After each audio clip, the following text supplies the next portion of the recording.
ఇది ప్రభుత్వం యొక్క కుట్ర. ముఖ్యమంత్రి చాలా రోజులుగా ఉప ముఖ్యమంత్రి ముఖ్యమంత్రి కలిసి బీసీ ఎస్సీ ఎస్టీలు చదువుకోరాదన్న కుట్రతోటే ఫీజుల బకాయిలు పెట్టారు. చివరకు వాళ్ళు దీన్ని ఎత్తేయాలని అనేక కుట్రలు చేస్తున్నారు. ఖబర్దార్ హెచ్చరిస్తున్నా, ఫీజుల రియంబర్స్మెంట్ జీవోను కనుక పిల్లలు కట్టాలనే దాని మీద మీరు హైకోర్టులో కేసు వేసి రివ్యూ పిటిషన్ వేయకపోతే ఒక్క మంత్రి తిరిగాడు, ఒక్క ఎమ్మెల్యే తిరిగాడు, రాళ్లతోటి కొట్టిస్తా అని చెప్పి హెచ్చరిస్తున్నారు. ఏం చదువుకుంటే కూడా వరవరా వీళ్ళు? ఎంత దుర్మార్గం! అరే ఇన్ని 3 ఏళ్ల నుంచి పైసలు కట్టకుండా ఎమ్మెల్యేలు ఎంపీలు కోట్ల రూపాయలు దోసుకుంటున్నారు ఈ రాష్ట్రంలో. బీసీ పిల్లలు చదువుకుంటే కూడా వరవలేకపోతున్నారు. ఎంత దుర్మార్గం ఇది! ఎంత అన్యాయం! ఇది ఒట్టుకొచ్చిందా? ఫీజు రియంబర్స్మెంట్ 100 సార్లు ధర్నాలు చేశారు, చివరికి అమలు నిరోధించ చేశారు, అనేక పోరాటాలు చేశాను. అప్పటి ముఖ్యమంత్రి రాజశేఖర రెడ్డి గారు ఎంతో ఉదాత్తమైన మనసుతోటి ఈ పేద కులాలు చదువుకోవాలనే ఉద్దేశంతో మొత్తం ఫీజు ప్రభుత్వమే భరిస్తుందని జీవో తీసుకొచ్చాడు. ముఖ్యమంత్రి గారు ఓర్వలేకపోతున్నారు. రేవంత్ రెడ్డి ఖబర్దార్ హెచ్చరిస్తున్నా, ఫీజులకు బకాయిలకు లేవా డబ్బులు, భూములు అమ్ముకుంటావు, అప్పులు తెస్తావు, కానీ ఒక 4-5 వేల కోట్లు ఉన్నటువంటి ఫీజుల బకాయిలను 10,000 కోట్లకు తెచ్చారు. అన్ని అపోజిషన్ పార్టీలను కూడా హెచ్చరిస్తున్నా, మీరు అందరూ ఇటీవల అసెంబ్లీలో ఒక్క ప్రతిపక్ష పార్టీ ఫీజుల రియంబర్స్మెంట్ మీద వాకౌట్ చేయలేదు, బైకాట్ చేయలేదు. ఎంత దుర్మార్గం! పార్టీలు అన్ని అమ్ముడు పోతున్నాయి, ప్రజా సంఘాలు అమ్ముడు పోతున్నాయి.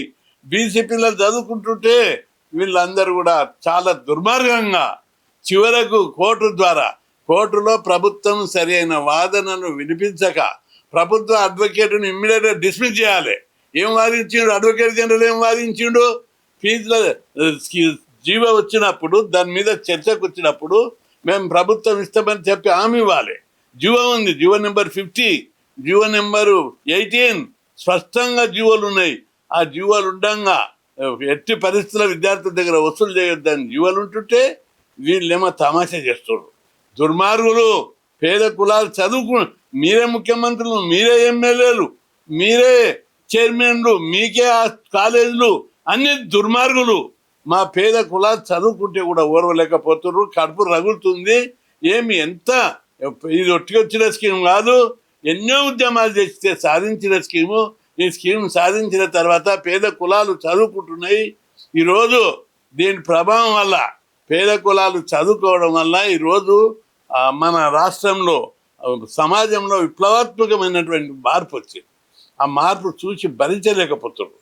మొన్నసారి రెడ్డి సంఘం వాళ్ళు, వెలమ సంఘం వాళ్ళు, అన్ని కుల సంఘాలు తోటి మాట్లాడుతూ మంత్రులే మాట్లాడుతుండే, అయ్యా ప్రతి ఒక్కరు చదువుకుంటే లేబర్ పని ఎవరు దొరుకుతారయ్యా? ఈ కృష్ణయ్యకి ఏం పని లేదు. ఈ స్కీమ్ పెట్టించిన నుంచి ఈరోజు మనంత రోడ్లు వేసే దగ్గర, హోటళ్ళల్లా, లాడ్జులల్లా, మళ్ళీ బిల్డింగ్లు కట్టే దగ్గర, అపార్ట్మెంట్లు కట్టే దగ్గర మన లేబరే దొరుకుతలేరు. 2 ఏళ్ల దాకా మన లేబరే ఉండే. ఈ మధ్య ఈ ఫీజు రియంబర్స్మెంట్ ప్రభావం వల్ల లేబర్ దొరకలేదు. మొత్తం బీహార్, ఒరిస్సా, ఛత్తీస్గఢ్, ఉత్తరప్రదేశ్కి లేబర్ తీసుకురావాల్సి వస్తుంది. అందుకే ఈ స్కీమ్ ఎత్తేయాలి.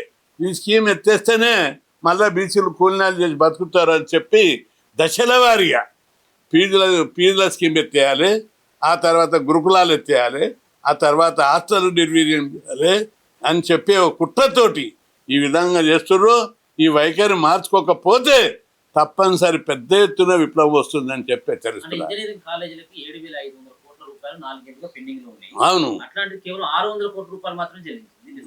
అంటే ఉద్దేశపూర్వకంగా ప్రభుత్వం, రాష్ట్ర ప్రభుత్వం, ముఖ్యమంత్రి, ఉప ముఖ్యమంత్రి, అందరు మంత్రులు అత్యంత దుర్మార్గంగా ఫీజులకు బడ్జెట్ లేదా, వీళ్ళు కుంభకోణాలు చేయడానికి ఏం బడ్జెట్ ఉంటుంది? మా మూసి సుందరీకరణకు 150,000 కోట్లకు బడ్జెట్ ఉంటుంది, 4th సిటీకి బడ్జెట్ ఉంటుంది, ఫ్లైఓవర్లు కట్టనీకే బడ్జెట్ ఉంటుంది, ఫ్లైట్లు కొననీకే బడ్జెట్ ఉంటుంది, మంత్రివర్గ విమానంలో తిరగనీకే బడ్జెట్ ఉంటుంది, ప్రతిదానికి బడ్జెట్ ఉంటుంది. రెండవది, ముఖ్యమంత్రి ఒకటి కొత్త ఇంటిగ్రేటెడ్ స్కూల్ అని పెట్టాడు, దానికి 10,000 కోట్ల బడ్జెట్. లేదు బడ్జెట్ ఎక్కడికి వెళ్ళి తెస్తావు? బడ్జెట్ మీ ఇళ్ళకి వెళ్ళి తెస్తారా? నెలకు 200 కోట్లు ఇచ్చిన అయిపోతుంది. దీన్ని ఇట్లా కాకుండా తెలివిగా, కుట్రపూరితంగా అందరూ తెలివిగా ఆలోచించి డైరెక్ట్గా ఈ స్కీమ్ని తీసేస్తే పెద్ద ఎత్తున గొడవ అవుతుంది. ఎమ్మెల్యేలను మంత్రులను రాళ్లతోటి కొడతారు ప్రజలనే ఉద్దేశంతో దీన్ని కోర్టులో వీళ్ళే కేసు చేపించి పైసలు పిల్లల దగ్గర వసూలు చేస్తారు. మీరు జీవో తీయలేదా? సిగ్గు లేదా? ఈ ప్రభుత్వానికి జీవోలు ఉన్నాయి, అన్నిటికీ బడ్జెట్ ఉంది, ఫీజుల రియంబర్స్మెంట్కి బడ్జెట్ ఉండదా? ఒక్క మంత్రి దగ్గర ఉన్న కోట్ల రూపాయల కుంభకోణాలు. పోలీస్ శాఖను, రెవెన్యూ శాఖను నిర్వీర్యం చేశారు. కేంద్ర ప్రభుత్వం జోక్యం చేసుకోవాలి. ప్రభుత్వం దివాలా తీసింది, అవినీతికి పాల్పడుతుంది. ఈ విధంగా ఫీజుల రియంబర్స్మెంట్కు బడ్జెట్ ఇవ్వకుండా సర్వనాశనం, బీసీల పొట్టగొట్టి బీసీలు చదువుకోకుండా చేస్తుర్రు. ఇది చాలా తీవ్రమైన విషయం. ఈ విషయంలో ఎట్టి పరిస్థితుల్లో సహించేది లేదు.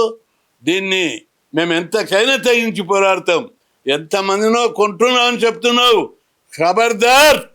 2 కోట్ల మంది బీసీలను కొనలేవు. అందుకే హెచ్చరిస్తున్నాం. కొంతమందిని కొనవచ్చు, కొంతమందిని నీళ్లు నోరు ముయించవచ్చు. ప్రజలకు సంబంధించింది, సమాజానికి సంబంధించింది. నువ్వు ఇచ్చే వారితో కొందరు లక్షాధికారులు కావచ్చు, కానీ ఈ స్కీములు తీసేస్తే వచ్చేది ప్రజల నుంచి వచ్చే విప్లవం. 42%కు ఒకవైపు గణామం పెడతావు, మంత్రివర్గంలో స్థానాలు ఇవ్వవు, బీసీలను సర్వనాశనం చేసి నీకే కంకణబద్ధులై తిరుగుతున్నారు. ఈ వైఖరి మార్చుకోకపోతే మాత్రం తీవ్ర పరిణామాలు ఏర్పడతాయి. చివరకు ఎంతోమంది అమర నిరాహార దీక్ష చేస్తారు. నేను కూడా అమర నిరాహార దీక్ష చేస్తా.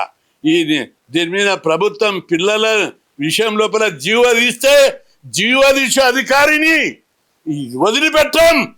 ఏమనుకుంటున్నారు? ఈ స్కీమ్ తీసేస్తారు. ఖబర్దార్. ఈ జడ్జిమెంట్ అంటే వీళ్ళు అడ్వకేట్ జనరల్ చెప్పిండు కాబట్టి జడ్జిమెంట్ వస్తుంది. ఇప్పుడు మళ్ళా ప్రభుత్వం వెంటనే దీని మీద రివ్యూ పిటిషన్ వేసి తన వైఖరి అడ్వకేట్ జనరల్ వెంటనే రాజీనామా చేయాలి. అడ్వకేట్ యొక్క అసమర్థత బీసీ వ్యతిరేకి మార్చుకోకపోతే తీవ్ర పరిణామాలు ఉంటాయని చెప్పి హెచ్చరిస్తున్నాను. నేను అమర నిరాహార దీక్ష చేస్తేనే స్కీమ్ పెట్టిర్రు. చేస్తే విప్లవం వస్తుంది. అమర నిరాహార దీక్ష కాదు, ఎంతకైనా తగ్గిస్తా. వదిలిపెట్ట. చాలా మంది సీరియస్గా ఉన్నారు ఈ విషయం లోపల. ఎంత తీవ్రమైన విషయం ఇది. బీసీలకు చీము రక్తం ఉంటే తిరుగుబాటు చేయాలి. ఇది చాలా సీరియం. ఒకసారి అమర నిలితే నేనే కాదు, గౌరవనీయులు బీజేపీ కేంద్ర మంత్రి కిషన్ రెడ్డి కూడా అమర నిరాహార దీక్ష చేశాడు. ఎంతోమంది దీనికి త్యాగాలు చేశాం, పోరాటాలు చేశాం. కాబట్టి ఈ స్కీమ్ జోలికి వస్తే ఇది మెల్లమెల్లగా కోర్టు మీద నెట్టి తప్పించుకోవాలని చూస్తున్నారు. కాబట్టి ఈ విషయంలో ప్రభుత్వం వెంటనే తీవ్రంగా మార్చుకోకపోతే మాత్రం ఈ నిర్ణయం దీని మీద పిల్లలు కట్టొద్దు. పిలిపిస్తున్న పిల్లలు ఫీజులు కట్టొద్దు. ప్రభుత్వం దగ్గరనే కాలేజీలు ఇవ్వాలి. ఇవ్వకపోతే మాత్రం ఒక్క ఎమ్మెల్యే తిరిగారు, ఒక మంత్రి తిరిగారు. బీసీ మంత్రులు, బీసీ ఎమ్మెల్యేలు అందరూ రాజీనామా చేయాలని చెప్పి, బీసీ నాయకులు అందరూ రాజీనామా చేయాలని చెప్పి హెచ్చరిస్తున్నారు.